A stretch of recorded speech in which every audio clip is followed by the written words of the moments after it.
আপনি দরজা বন্ধ করছেন কেন? শেহজাদের পাতলা অধরপুট নির্বাকার, চোখ মুখে ছদ্ম বিস্ময়টুকুও খুঁজে পেল না আরশি। তার মানে প্রফেসর মজা করছে না, সে সিরিয়াস। মানুষটা কেমন গুরু গম্ভীর স্বরে জানালো। আদর করব তাই বন্ধ করেছি। আতঙ্ক ছড়ালো আরশির চোখ মুখে, হড়বড়িয়ে বলে উঠল। আমিও তো আপনাকে আদর করেছি, কই? আমি তো দরজা বন্ধ করিনি। শেহজাদ প্রবল্লিত শ্বাস ফেলল এক, বুঝলো যে আদর পাওয়ার জন্য তার স্ত্রী মরিয়া, সেই আদর সম্পর্কে বিন্দু মাত্র জ্ঞান তার স্ত্রীর নেই। শেহজাদের পুরুষ স্বর হতাশ হয়ে আওড়ালো। তোমার আদরে হয়তো হয় না, কিন্তু আমার আদর পেতে চাইলে দরজা বন্ধ করতে হবে, এটা রুলস। আরশি বকবক থামালো না। ভয় কাটানোর জন্য হলেও তাকে বকে চলতে হবে এমন অভিপ্রায় মন নিয়ে সে বলল। কিন্তু এটা তো চিটিং। আপনি আপনার ইচ্ছে মতো রুলস অ্যান্ড রেগুলেশন বানাবেন, তা তো হবে না। আপনি শুরুতেও এমন করেছেন, এক গাদা রুলসের স্তূপ চাপিয়ে দিয়েছেন আমার ছোট্ট ঘাড়ের উপর। ভাগ্যিস মোচাত করে ভেঙে যায়নি সেটা, নয়তো এতদিনে ঘাড় বাঁকা বউ নিয়ে ঘুরতে হতো আপনাকে। সেটা বিষয় না, বিষয় হচ্ছে অন্যটা। আপনি রুলস বানিয়ে তারপর তো নিজেই সেই রুলস ভেঙে ফেলেন। মনে নেই আপনার অ্যাপার্টমেন্টে যখন আপনি রুলস বানিয়েছিলেন আমাকে না ছোঁয়ার, সেই তো গুন্ডাদের হাত থেকে বাঁচিয়ে নিজেই আমাকে ছুঁয়ে ফেলেছিলেন। ভুলে গেলেন সে? আরশির নিরন্তর কথায় ফুলঝুরি থেমে গেল হুট করে। মাথার নিচে নরম ম্যাট্রেসের পেতেই ছানা বড় হলো তার চোখ জোড়া। শেহজাদ তখনও সামনে দাঁড়িয়ে, দ্রুত উঠানামা করছে তার পেশিবহুল বুক। আরশির তাকিয়ে থাকার মধ্যেই এক হাতে নিজের টার্সনের সোয়েটারটা খুলে ফেলল প্রফেসর। উন্মুক্ত হলো পেটানো শরীর। রমণীর নিঃশ্বাস বন্ধ হওয়ার উপক্রম ঘটিয়ে সে উঠে এলো বিছানার উপর। চার হাতে পায়ে আরশির মুখোমুখি হয়ে কণ্ঠ খাদে নামালো, হাসকি স্বরে বলল। আমি আমার ইচ্ছে মতোই রুলস বানাবো আর সেগুলো ভাঙবো নিজের ইচ্ছে মতো। And believe me snowflake, this time you will not regret, you will not repent, I swear. Arshi কথা খুঁজে পেল না, শ্বাস আটকে শুধু ফ্যাল ফ্যাল চোখে তাকিয়ে দেখলো শেহজাদকে উঠে বসতে।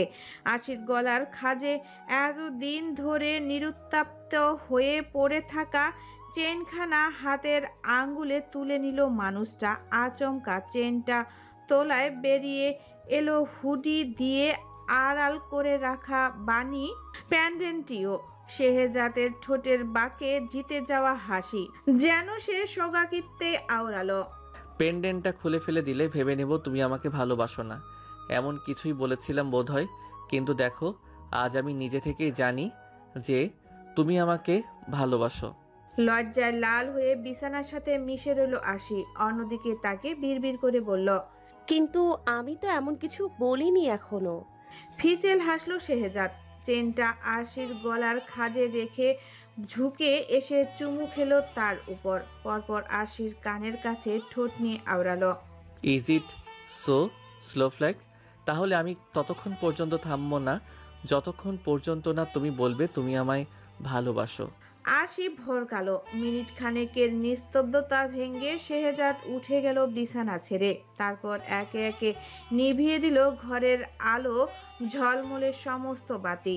অন্ধকার প্রতিটি কোণাকে আষ্টে পিষ্টে জড়িয়ে ধরতেই হুট করে বেজে উঠল রুমের সাউন্ড সিস্টেম। ততক্ষণে উঠে বসেছে আরশিও।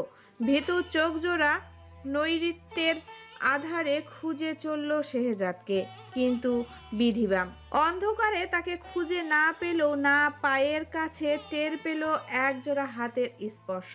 আরশি থমকালো, অনুভব করলো তার পদ্মের ন্যায় কোমল পায়ের পাতা হাতের আঁচলে তুলে নিয়ে সেখানে চুমু বসিয়েছে এক উষ্ণ ওষ্ঠপুট। তস্ত ছলকে উঠল আরশির বুকটা। আতঙ্কিত স্বরে শুধালো। শেহজাদ? এবারেও নীরব রইল আকস্মিক পায়ের কাছে আহত জানানো সেই ব্যক্তি। তবে নিঃশব্দে সে উঠে এলো আরশির মুখের কাছে। এবার হাতের আঁচলে তুলে নিল নরম কোমল কপল জোড়া। কপালে গালে চোখে অজস্র চুমুতে অতিষ্ঠ করে তুলল আরশিকে। শুধু ওই পুরন্ত ঠোঁট জোড়ার আরেকবার নিজের আধিপত্য জানানোর আগেই যেন সম্মতি পাওয়ার সমস্ত তারা তার ধীর কণ্ঠে শুধালো। স্নোফ্ল্যাক, ভালোবাসো আমায়? সুখের তারায় শব্দ ভুলে বসলো আশি।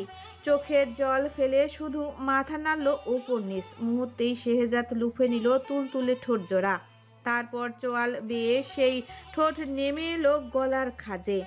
আরশিকে পাগল প্রায় করে আচমকা থেমে গেল মানুষটা। বলে উঠল, মুখে বলো আরশি। ভালোবাসি আপনাকে শেহজাদ, অনেকটা ভালোবাসি। প্রফেসর নিঃশব্দে হাসল, বড় সন্তুষ্টির সেই হাসি। আরশিকে বালিশে শুইয়ে ভালোবাসার উষ্ণ চাদরে ঢেকে দিল দুজনকে। ফিসফিসিয়ে আওড়ালো, যে রাতে তুমি আমাকে ভালোবাসি বললে, আই উইল মেক শিওর সেই রাতের কথা তুমি কোনো দিনও না ভুলতে পারো স্নোফ্ল্যাক, কোনো দিনও না। দুই হৃদয় আজ দ্রবীভূত হলো ভালোবাসায়। গানের তালে মনের সুপ্ত নিবেশন জানাতেই যেন তাদের কানে ভেসে এলো মৃদু লয়ে কিছু শব্দ তরঙ্গ। নিউ ইয়র্কের নিশুতি রাত। হ্যান্টার প্যালেস তার বিশাল নলের মাঝ বরাবর একছত্র আধিপত্য নিয়ে দাঁড়িয়ে, যেন শহরের বুকে এক টুকরো আভিজাত্য মাথা উঁচিয়ে নিঃসন্দেহে। এর আনন্দিক দেওয়ালগুলোতে এখনো ব্যক্তিত্বের ছোঁয়া পাওয়া যায় এ প্যালেসের মালকিনের। সেই দেওয়ালগুলোতেই হাত ছুঁয়ে করিডোর দিয়ে পায়চারি করছে যারা। উলের সোয়েটার গায়ে জড়িয়ে কোনো মতে ঠান্ডায় প্রকোপ আটকালেও আটকাতে পারেনি ভেতর ভেতর হওয়া দুশ্চিন্তাগুলোকে। আর দুশ্চিন্তার হিংস্র ভাগ জুড়ে রয়েছে আয়ান। এখনো বাড়ি ফিরেনি মানুষটা। না রিসিভ করেছে যারার কোনো ফোন কল। পুলিশের ডিউটিতে দিন রাত নেই। ইমার্জেন্সি মানেই ছুটে যাওয়া ভিকটিমের এলাকায় তদন্ত করে বের করা আসল কালপিটকে। ঝুঁকির কাজও বটে, কিন্তু আয়ান সেসবের মধ্যেও যারার খোঁজ খবর নিত। সময় পেলেই একটা ছোট মেসেজ করে জানাতো, আসতে হয়তো দেরি হবে, তুমি না খেয়ে আছো, এটা যেন এসে না দেখি, খেয়ে নিও লক্ষ্মীটি। অথচ আজ সেই মানুষ একেবারেই লাপাত্তা। কিন্তু কেন? অনাকাঙ্ক্ষিত বিপদের আশঙ্কায় শুকিয়ে গেল যারার এক হারা আনন। সব হারা মেয়েটা খড়খুটোর মতো শুধু ওই একটা মানুষকে আঁকড়ে ধরেই তো বাঁচতে চাইছে। তার কিছু হয়ে গেলে এসব ভাবতে ভাবতে কখন যে পা জোড়া আয়নের ঘরের সামনে এসে থেমেছে ঠায়র করতে পারেনি যারা। ভাবনার সুতো ছিঁড়তেই কৌতূহল হলো মন। একটু এগিয়ে নিঃশব্দে ঘরে ঢুকলো সে। প্রিয় মানুষটার ঘর থেকেও বুঝি প্রিয় প্রিয় গন্ধ পাওয়া যায়। যারা চোখ বুঝেই শ্বাস টানল। পরপর নজরবন্দি করলো ঘরের জিনিসগুলোকে। সিমসাম গোছানো ঘর। বেডসাইড টেবিলের উপর রাখা একটা ফটো ফ্রেম। আলো আধারের ছবির মানুষটা স্পষ্ট। যারা ধীর পায়ে এগুলো সেদিকে। ছবির ফ্রেমটা হাতে তুলে নিতেই নীলাব্রী থমকালো। প্রকট হলো অক্ষি যুগল। স্বগতিক আওড়ালো, আমার ছবি এখানে? মিনিট খানেক থমকে থেকে নরম হলো বিস্মিত চোখ জোড়া। কিছু একটা মনে পড়তেই পাতলা অষ্টপুটে খেলে গেল এক চিলতে লাজুক হাসি। বুঝলো ছবিটা তার বানর মশাইয়ের তোলা। তাকে না জানিয়ে তাকে বন্দি করেছে এই স্থির চিত্রে। ছবির ফ্রেমটা হাতে নিয়ে নামিয়ে ফের টেবিলের উপরে রাখতে গিয়েও থামলো যারা। কপালে ভাঁজ ফেলে দেখলো টেবিলের দ্বিতীয় ড্রয়ারে খুলে আছে অনেকখানি। কিছু ফাইল অগোছালোভাবে রাখা সেখানে। ফাইলগুলোকে প্রথমে আয়ানের জরুরি কোনো ডকুমেন্ট ভেবে গুরুত্ব না দিলেও ড্রয়ারটা আটকাতে গিয়ে সন্ধিহান হলো যারার অন্তর্কণ। মনের খসখসানি দূর করতে একটা ফাইল উঠিয়ে হাতে নিতেই আরেক দফা থমকালো রমণী। বিড়বিড় করে আওড়ালো, ওনার মেডিকেল রিপোর্টস? শুকনো ঢোকের সাথে মনের কুচিন্তাগুলো গিলে ফেলতে চাইলো যারা। তবে ভাগ্য বিধাতা বোধহয় চাইলেন অন্য কিছু। একের পর এক সবগুলো ফাইল ঘাটতেই রং হারালো যারার মেদুর মুখখানা। থমথমে মুখে হাঁটু ভেঙে বসে পড়লো আয়ানের বিছানার পাশে। ফাইলগুলো পড়ে রইল মেঝেতে। শুধু দু হাতে মুখ চেপে ডুকরে উঠল একটু পরপর। করতালুর সামনে আটকে রইল তার আত্মচিৎকার। অফিসারের আদুরে চুমুতে সিক্ত হওয়া গালজোড়া ভিজে উঠল নোনা জলে। যারার বাঁধ ভাঙ্গা কান্নায় হয়তো শহর জুড়ে নেমে এলো বিষণ্ণতা। হাসতে ভুলে গেল পিচ ঢালার রাস্তার সোডিয়াম আলো। তবে থেমে রইল না ব্যস্ত নগরী। যারার চোখের পানির মতোই অম্বলে গা বেয়ে নির্বিচ্ছিন্নভাবে ঝরে চলল ফেব্রুয়ারির শেষ তুষার কণাগুলো। আপনার রিপোর্টগুলো আমি দেখলাম মিস জারা। যারার সামনে বসে আছে নিউরোলিস্ট ক্যাথেরিন।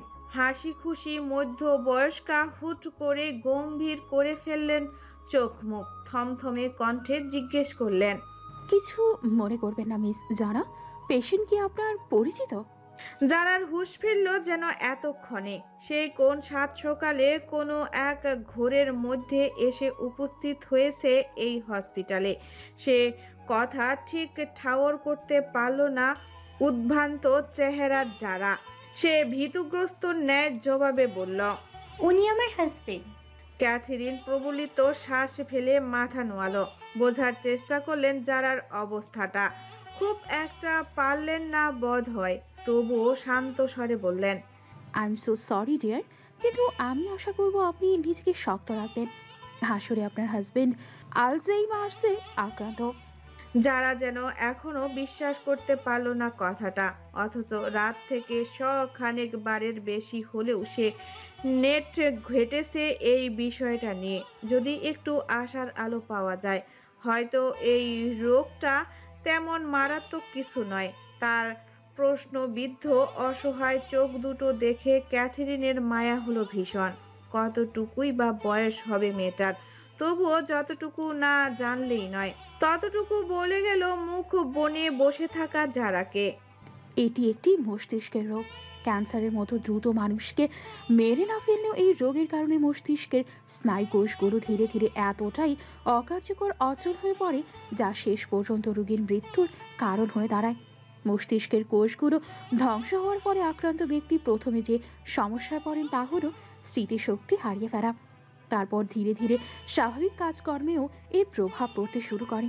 যেমন ধরুন, খাবার খেতে ভুলে যাওয়া, কোনো কিছু মনে রাখতে না পারা, মানুষ চিনতে না পারা। Have you noticed any of this syndromes in your husband? যারা মাথা নাওয়াতেও যেন ভুলে গেল এই মুহূর্তে। ক্যাথেরিন ফের শুধালেন, হ্যাভ ইউ নোটিসড মিসেস জারা? যারা শূন্য দৃষ্টিতে দুপাশে মাথা নড়ালো এবার। তারপর ক্যাথেরিনের দিকে তাকিয়ে বড্ড অসহায়ের মতো শুধালো, আর কি কোনো উপায় নেই ওনাকে সরানোর? ক্যাথেরিন হয়তো রিপোর্টগুলো উল্টে পাল্টে বললেন, দেখুন মিসেস জারা, রিপোর্টগুলো দেখে যতদূর বুঝতে পেরেছি আপনার হাজব্যান্ড চেষ্টা করছিলেন। হি ট্রাইড হিজ বেস্ট, কিন্তু এই রোগগুলোর আসলে কোনো প্রতিষেধক নেই। না আপনি সারা জীবনের জন্য রোগটা সারিয়ে ফেলতে পারবেন। কিছুটা ডায়াবেটিসের মতো, মৃত্যুর আগ পর্যন্ত পিছু ছাড়বে না। যারা শুষ্ক ঢোক গিলল, গলার কাছে দলা পাকানো কান্নাগুলো গিলে শুধালো, আমাদের হাতে আর কতটুকু সময় আছে ডক্টর? ক্যাথেরিন পড়া শ্বাস ফেললেন। তার পেশেন্ট মূলত 65 ঊর্ধ্বে বা মানুষজন।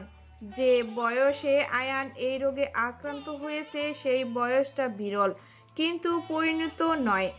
এত কম বয়সে এই রোগে আক্রান্ত পেশেন্ট তিনি পেয়েছেন হাতে গোনা মাত্র কয়েকজন।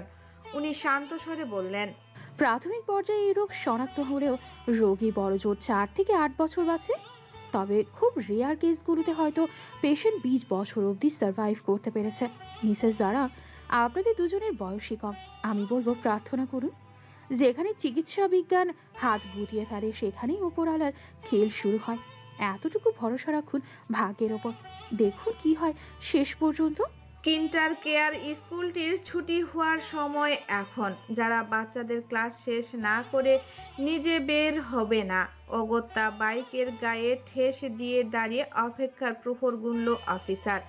গত রাতে আদিকে খুঁজে বের করার চক্করে ফিরতে পারেনি বাসায়। ফোন করে জানাতেও ভুলে গেছে যারাকে। ইদানিং এমন হচ্ছে, কোনো কিছুই যেন ঠিকঠাক মনে রাখতে পারছে না।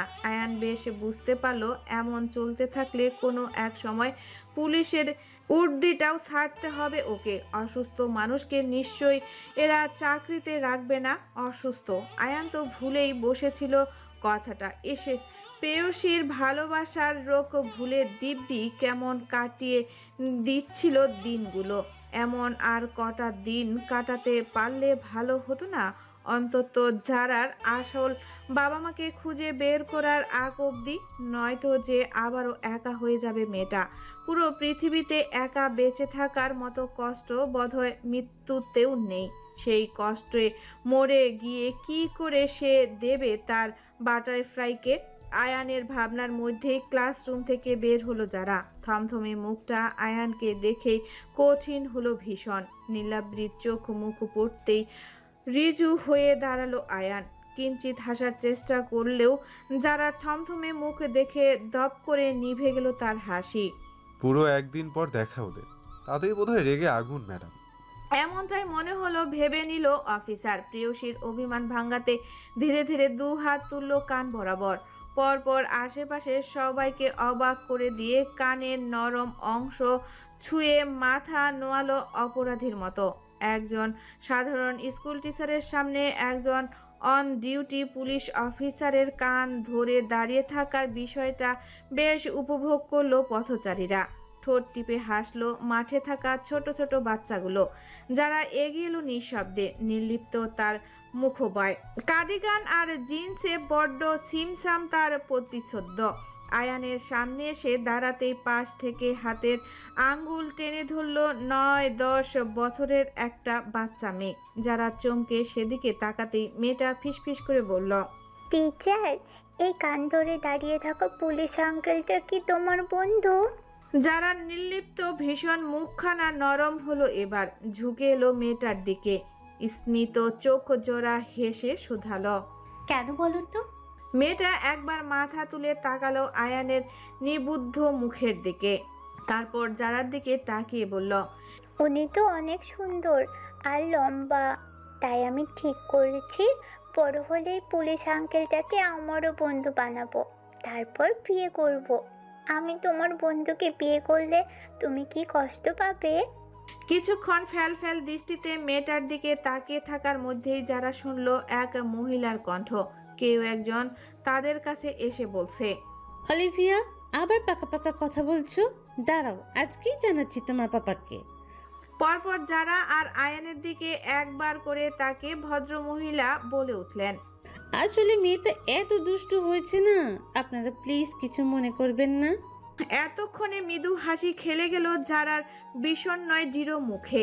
বুঝতে পারলো বিব্রত মুখেও যিনি সৌজন্যতার হাসি হাসছেন সেই ভদ্র মহিলা বাচ্চাটার মা, আর বাচ্চা মেয়েটার নাম অলিভিয়া। কিন্তু যারার ভালো মন্দ কিছু বলার আগেই হুট করে তাদের মাঝে হাঁটু গেড়ে বসে পড়ল আয়ান, ঠিক অলিভিয়ার সম্মুখে। মেয়েটার মাথার চুলগুলো এক হাতে এলোমেলো করে দিয়ে বলল, কিন্তু তুমি বড় হতে হতে আমি যদি হারিয়ে যাই, তখন আমাদের বিয়েটা কি করে হবে? অলিভা আয়ানের প্রশ্নে চিন্তায় পড়ে গেল খুব। মিনিট খানেক কিছু একটা ভেবে যারার দিকে তাকালো, পরপর চিন্তিত স্বরে বলল, আসলেই তো, বন্ধু হারিয়ে গেলে আমার আর বন্ধুর বিয়ে কি করে হবে টিচার? যারাও এবার হাঁটু গেড়ে বসলো অলিভার সামনে। পাশাপাশি হলো ওরা দুজন। গোটা এক যুগ পর যেন আয়ান কাছাকাছি পেল তার প্রেয়সীকে।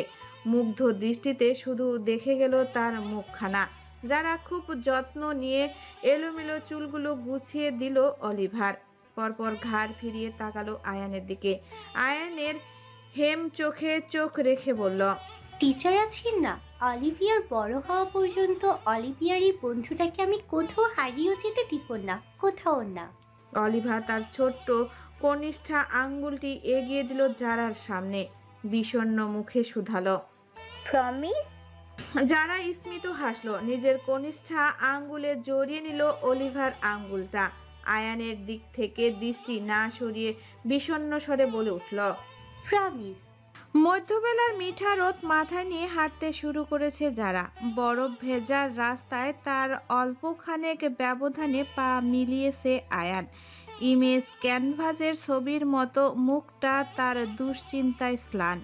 বেশ কিছুক্ষণ এই মৌন সোহাব স্থানের পাট চুকিয়ে ব্যস্ত কদমে সে পাশাপাশি হলো যারার। আগে পেছনে এই দূরটুকুও মিটতেই উদ্গ্রীব স্বরে শুধালো, আমি কি কিছু করেছি butterfly? Have I done something wrong again? যারা থমথমে মুখেই হাঁটা থামালো। ছিপছিপে গঠনে আজ ভারী রাশ ভারী ভাব। আয়ান বেশ বুঝতে পারলো অঘটন কিছু একটা ঘটেছে, কিন্তু তার তরফ থেকে এবং কিভাবে সেটাই বোঝাই যেন দায় হলো তার।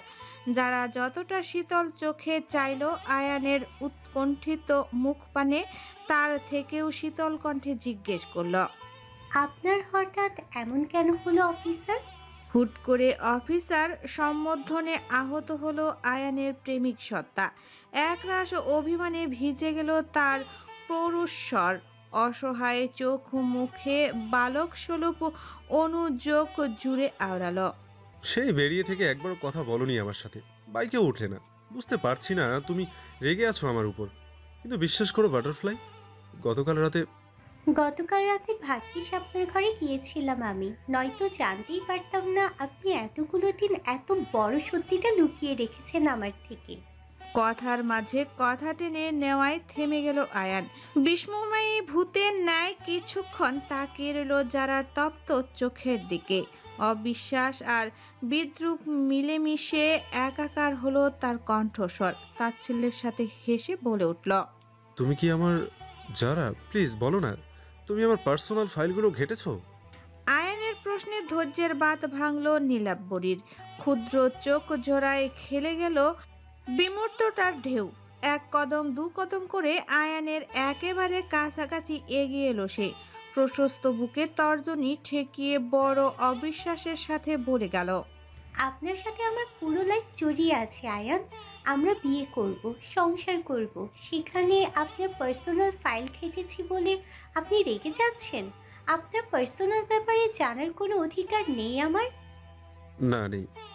আয়ান কাঠখড়ের জবাবে নিজের অজান্তেই চোখ জোড়া ছলছল করে উঠল যারার। বলতে গিয়ে জড়িয়ে এলো ভেতরের কথাগুলো, তারপরও রুদ্ধ স্বরে আওড়ালো, আপনার মেডিকেল রিপোর্টসগুলো কেন দেখাননি আমাকে? কেন বলেননি আপনি? আয়ান তখনও শক্ত হয়ে দাঁড়িয়ে, যেন অন্ধকার নেমেছে তার সৌম্য সুন্দর মুখশ্রীতে। যারাকে কথা শেষ করতে না দিয়ে মেঘমন্দ স্বরে বলে উঠল, যে আমি অসুস্থ, এটা বলতাম তোমাকে? যে আমার হাতে তোমার সাথে সংসার করার মতো যথেষ্ট সময় নেই।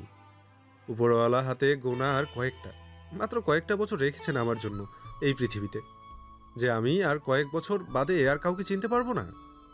আঙ্কেলকে চিনতে পারবো না, আন্টিকে চিনতে পারবো না, সায়নকে চিনতে পারবো না। তোমাকে এসব বলতাম আমি তোমাকে? কেন? কে হও তুমি আমার? কিসের এত অধিকার তোমার আমার লাইফে? দিঘির মতো টলমলে জলের ধারা কান্নিসে পেরোলো চোখের। আয়ানের রুট ব্যবহার কপল গড়িয়ে চিবুক ভেজালো যারার। এতক্ষণ কপট রাগ দেখানো মেয়েটা এবার যেন একেবারে স্থীভূত বনে গেল। কিছুক্ষণ কাঠের পুতুলের মতো দাঁড়িয়ে রইল এক ধ্যানে। কানে বলতার মতো শব্দ সমেত কেউ একজন বলে চলল, কে হও তুমি আমার? নিমিষেই ভেঙে পড়ল যারার স্বপ্নে সাজানো অনিল সংসার। স্থান কাল পাত্র ভুলে আয়ানের সামনে দাঁড়িয়ে ডুকরে উঠল মেয়েটা। অথচ যে মানুষ যারার হাজার মন খারাপ ভালো করে দিতেও মরিয়া থাকতো সবসময়, সে যেন আজ বরফখণ্ডের চাইতেও নিরুত্তাপ। যারার শব্দ করে কান্নার আওয়াজে আজ আর তার পৃথিবী থমকালো না। অস্থির পায়ে সে ছুটে এলো না যারার কাছে, মুছে দিল না চোখের পানি। যারা নিজ থেকেই কান্না থামিয়ে অবাক কণ্ঠে শুধালো, কেউ হই না আমি আপনার? কোনো অধিকার নেই আমার আপনার জীবনে? কেন ভালোবাসেননি আমায় কখনো? শুষ্ক ঢোক গিলল অফিসার, যেন সত্যিটা গিলে মিথ্যাটা উগরে দিতে কঠিন গলায় বলে উঠল, না। আরেকটা হোঁচট। যারা শূন্য দৃষ্টিতে কেবল তাকিয়ে রইল আয়ানের আনত মুখের দিকে। যে দু কদম এগিয়েছিল একে একে বিদ্যুৎ পৃষ্ঠের মতো, সেই দু কদম পিছিয়ে গেল মেয়েটা। কান্না নেই, পাল্টা প্রশ্নের উত্তর কিছুই নেই। যেন সমস্ত অভিযোগের থলি শূন্য আজ ওর। দ্বীপ্রহরের এক টুকরো মেঘের মতো বিষণ্ণতা নামলো ভেজা আনন্দ জুড়ে। জগতের সমস্ত মায়া ত্যাগ করল মন। প্রচণ্ড আত্মবিশ্বাসী মেয়েটার বিশ্বাস উঠে গেল নিজের উপর থেকে। ভবঘুরে হয়ে কোন পথ ধরল তা কি সে নিজেও জানে না হয়তো। তবুও সে দাঁড়িয়ে রইল না একদণ্ড। দুজনে মান অভিমানের ভারী পাল্লা একা বয়ে বেরোনোর দায়িত্ব কাঁধে তুলে নিয়ে পা বাড়ালো ম্যাপল পাতা ঝরা পথে। বসন্ত শুরু হওয়ার আগেই কি তার জীবনের রঙিন অধ্যায় আজ এই মধ্যাহ্নে এসে ফুরিয়ে গেল? তবে যারা চলে গেছে মিনিট খানেক হলো, অথচ আয়ান একই জায়গায় দাঁড়িয়ে, মাথা নিচু, দুহাত মুষ্টিবদ্ধ দুপাশে। ছেলে মানুষ সহজে কাঁদে না, তবু আয়ানের চোখের দুকুল ছাপিয়ে পড়তে চাইল অথই জল। থরথর করে কাঁপলো তার পুরো শরীর। এটা কি করে ফেললো সে?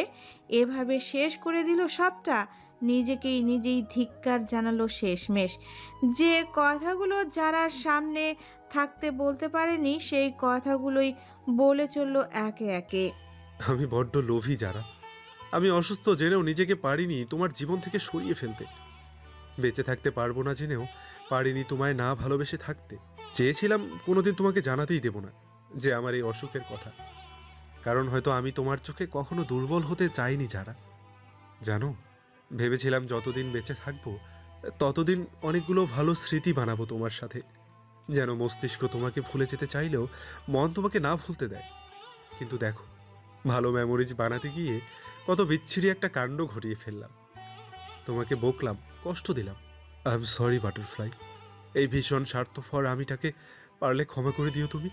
পারবো না ক্ষমা করতে আপনাকে। রিনটিনে ভাঙ্গা স্বরে বলা কথাটুকু শুনতেই মাথা তুলল আয়ান। যারা ক্লান্ত বিষাদ মুখখানা নিয়ে সম্মুখে দাঁড়িয়ে, তার হাতের উল্টো পিঠে চোখের পানি মুছে ফের বলল, আপনার মতো বুদ্ধু লোককে ক্ষমা করতে আমার বইই গেছে।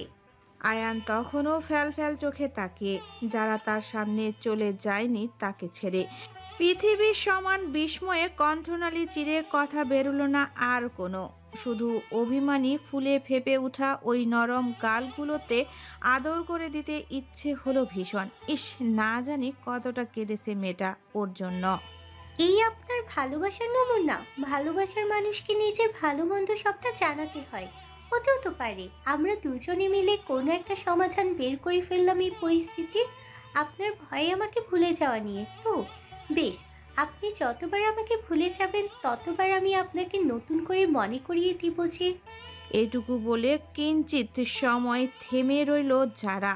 পরপর টিকালো, লালচে নাক টেনে টেনে আওড়ালো, যে আপনি শুধু আমার বানর মশাই, তাও আবার যে সে বানর নয়, একেবারে এই শহরের সবচেয়ে বুদ্ধু বানর আপনি।